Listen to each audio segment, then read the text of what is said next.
अयोध्यापति महाराज दशरथ के दरबार में यथोचित आसन पर गुरु वशिष्ठ, मंत्रीगण और दरबारीगण बैठे थे। अयोध्या नरेश ने गुरु वशिष्ठ से कहा, हे गुरुदेव, जीवन तो क्षणभंगुर है और मैं वृद्धावस्था की ओर अग्रसर होते जा रहा हूँ। राम, भरत, लक्ष्मण और शत्रुघ्न चारों ही राजकुमार अब वयस्क भी हो चुके हैं। मेरी इच्छा है कि इस शरीर को त्यागने के पहले राजकुमारों का विवाह देख लूं। अतः आपसे निवेदन है कि इन राजकुमारों के लिए योग्य कन्याओं की खोज करवाएं। महाराज दशरथ की बात पूरी होते ही द्वारपाल ने ऋषि विश्वामित्र के आगमन की सूचना दी। स्वयं राजा दशरथ ने द्वार तक जाकर विश्वामित्र की अभ्यर्थना की और आदरपूर्वक उन्हें दरबार के अंदर ले आए तथा गुरु वशिष्ठ के पास ही आसन देकर उनका यथोचित सत्कार किया।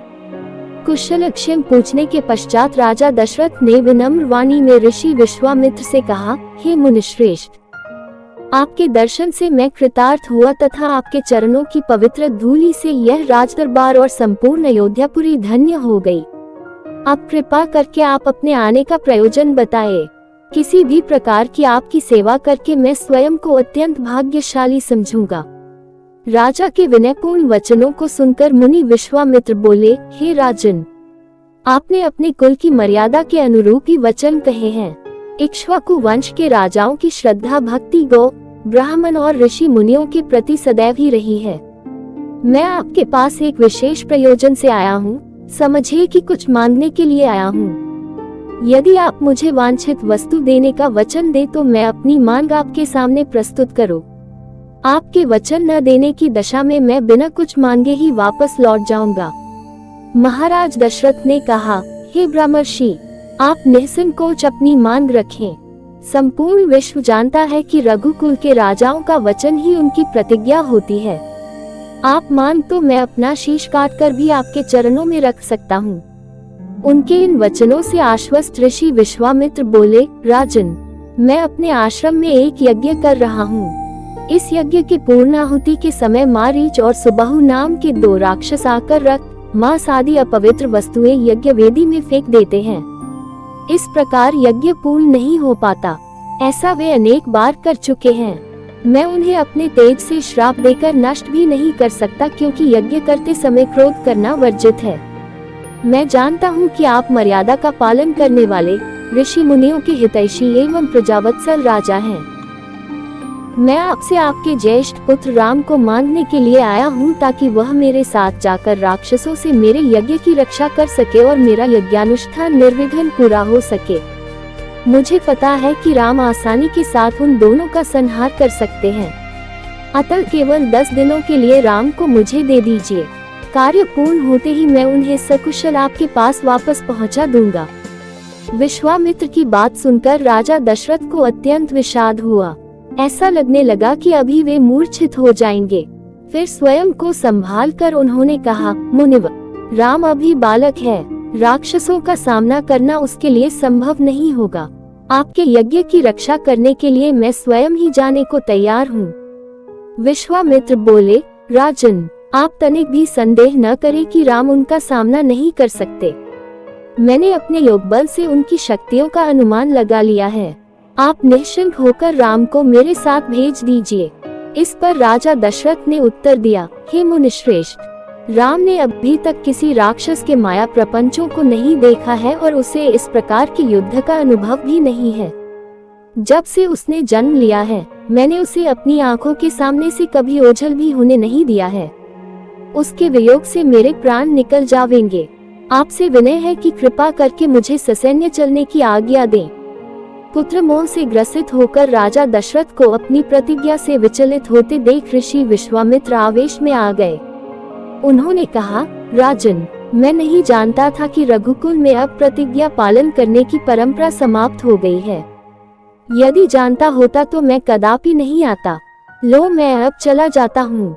बात समाप्त होते होते उनका मुख क्रोध से लाल हो गया। विश्वामित्र को इस प्रकार क्रोध होते देखकर दरबारी एवं मंत्रीगण भयभीत हो गए और किसी प्रकार के अनिष्ट की कल्पना से वे कांप उठे। गुरु वशिष्ठ ने राजा को समझाया, हे राजन, पुत्र के मोह में ग्रसित होकर रघुकुल की मर्यादा, प्रतिज्ञा पालन और सत्यनिष्ठा को कलंकित मत कीजिए। मैं आपको परामर्श देता हूँ कि आप राम के बालक होने की बात को भूलकर एवं निश्चिंत होकर राम को मुनिराज के साथ भेज दीजिए। महामुनि अत्यंत विद्वान, नीति निपुण और अस्त्र शस्त्र के ज्ञाता हैं। मुनिवर के साथ जाने से राम का किसी प्रकार से भी अहित नहीं हो सकता, उल्टे वे इनके साथ रहकर शस्त्र और शास्त्र विद्याओं में अत्यधिक निपुण हो जाएंगे तथा उनका कल्याण ही होगा। गुरु वशिष्ठ के वचनों से आश्वस्त होकर राजा दशरथ ने राम को बुला भेजा। राम के साथ साथ लक्ष्मण भी वहां चले आए। राजा दशरथ ने राम को ऋषि विश्वामित्र के साथ जाने की आज्ञा दी। पिता की आज्ञा शिरोधार्य करके राम के मुनिवर के साथ जाने के लिए तैयार हो जाने पर लक्ष्मण ने भी ऋषि विश्वामित्र से साथ चलने के लिए प्रार्थना की और अपने पिता से भी राम के साथ जाने के लिए अनुमति मांगी। अनुमति मिल जाने पर राम और लक्ष्मण सभी गुरुजनों से आशीर्वाद लेकर ऋषि विश्वामित्र के साथ चल पड़े। समस्त अयोध्या वासियों ने देख कि मंद धीर गति से जाते हुए मुनिश्रेष्ठ विश्वामित्र के पीछे पीछे कंधों पर धनुष और तरकस में बाण रखे दोनों भाई राम और लक्ष्मण ऐसे लग रहे थे मानो ब्रह्मा जी के पीछे दोनों अश्विनी कुमार चले जा रहे हों। अद्भुत कांति से युक्त दोनों भाई गोह की त्वचा से बने दस्ताने पहने हुए थे। हाथों में धनुष और कटी में तीक्ष्ण धार वाली कृपाणें शोभायमान हो रही थी। ऐसा प्रतीत होता था मानो स्वयं शौर्य ही शरीर धारण करके चले जा रहे हों। लता वृक्षों के मध्य से होते हुए 6 कोस लंबा मार्ग पार करके वे पवित्र सरयू नदी के तट पर पहुँचे। मुनि विश्वामित्र ने स्नेहयुक्त मधुर वाणी में कहा, हे वत्स, अब तुम लोग सरयू के पवित्र जल से आचमन स्नान आदि करके अपनी थकान दूर कर लो, फिर मैं तुम्हें प्रशिक्षण दूंगा। सर्वप्रथम मैं तुम्हें बला और अतिबला नामक विद्याएं सिखाऊंगा। इन विद्याओं के विषय में राम के द्वारा जिज्ञासा प्रकट करने पर ऋषि विश्वामित्र ने बताया, ये दोनों ही विद्याएं असाधारण हैं। इन विद्याओं में पारंगत व्यक्तियों की गिनती संसार के श्रेष्ठ पुरुषों में होती है। विद्वानों ने इन्हें समस्त विद्याओं की जननी बताया है। इन विद्याओं को प्राप्त करके तुम भूख और प्यास पर विजय पा जाओगे। इन तेजों में विद्याओं की सृष्टि स्वयं ब्रह्मा जी ने की है। इन विद्याओं को पाने का अधिकारी समझकर मैं तुम्हें इन्हें प्रदान कर रहा हूँ। राम और लक्ष्मण के स्नान आदि से निवृत्त होने के पश्चात विश्वामित्र जी ने उन्हें इन विद्याओं की दीक्षा दी। इन विद्याओं के प्राप्त हो जाने पर उनके मुखमंडल पर अद्भुत कांति आ गई। तीनों ने सरयू तट पर ही विश्राम किया। गुरु की सेवा करने के पश्चात दोनों भाई तृणशैयाओं पर सो गए। दूसरे दिन ब्राह्म मुहूर्त में निद्रा त्याग कर मुनि विश्वामित्र तृणशैयाओं पर विश्राम करते हुए राम और लक्ष्मण के पास जाकर बोले, हे राम और लक्ष्मण, जागो, रात्रि समाप्त हो गई है। कुछ ही काल में प्राची में भगवान भुवन भास्कर उदित होने वाले हैं। जिस प्रकार वे अंधकार का नाश कर समस्त दिशाओं में प्रकाश फैलाते हैं, उसी प्रकार तुम्हें भी अपने पराक्रम से राक्षसों का विनाश करना है। नित्य कर्म से निवृत्त हो, संध्या उपासना करो, अग्निहोत्र आदि से देवताओं को प्रसन्न करो, आलस्य को त्यागो और शीघ्र उठ जाओ, क्योंकि अब सोने का समय नहीं है। गुरु की आज्ञा प्राप्त होते ही दोनों भाइयों ने शय्या त्याग दिया और नित्य कर्म एवं स्नान ध्यान आदि से निवृत्त होकर मुनिवर के साथ गंगा तट की ओर चल दिए। वे गंगा और सरयू के संगम, जहाँ पर ऋषि मुनियों तथा तपस्वियों के शांत व सुंदर आश्रम बने हुए थे, पर पहुँचे। एक अत्यधिक सुंदर आश्रम को देखकर रामचंद्र ने गुरु विश्वामित्र से पूछा, हे गुरुवर, ये परम रमणीक आश्रम किन महर्षि का निवास स्थान है? राम के प्रश्न के उत्तर में ऋषि विश्वामित्र ने बताया, हे राम, यह एक विशेष आश्रम है। पूर्व काल में कैलाशपति महादेव ने यहाँ घोर तपस्या की थी। संपूर्ण विश्व उनकी तपस्या को देखकर विचलित हो उठा था। उनकी तपस्या से देवराज इंद्र भयभीत हो गए और उन्होंने शंकर जी के तप को भंग करने का निश्चय किया। इस कार्य के लिए उन्होंने कामदेव को नियुक्त कर दिया।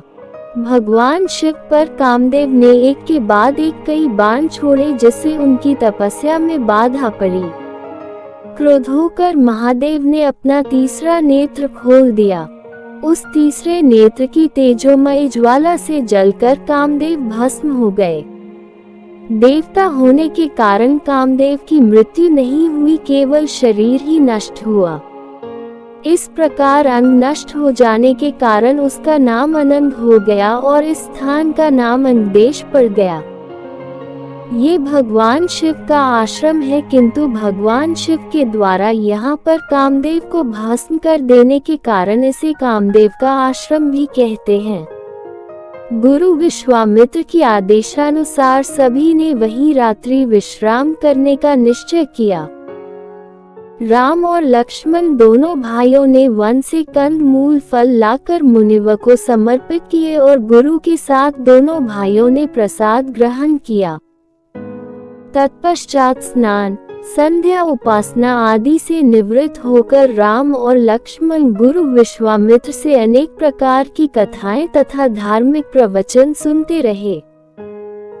अंत में गुरु की यथोचित सेवा करने के पश्चात आज्ञा पाकर वे परम पवित्र गायत्री मंत्र का जाप करते हुए तृण शैयाओं पर जा विश्राम करने लगे।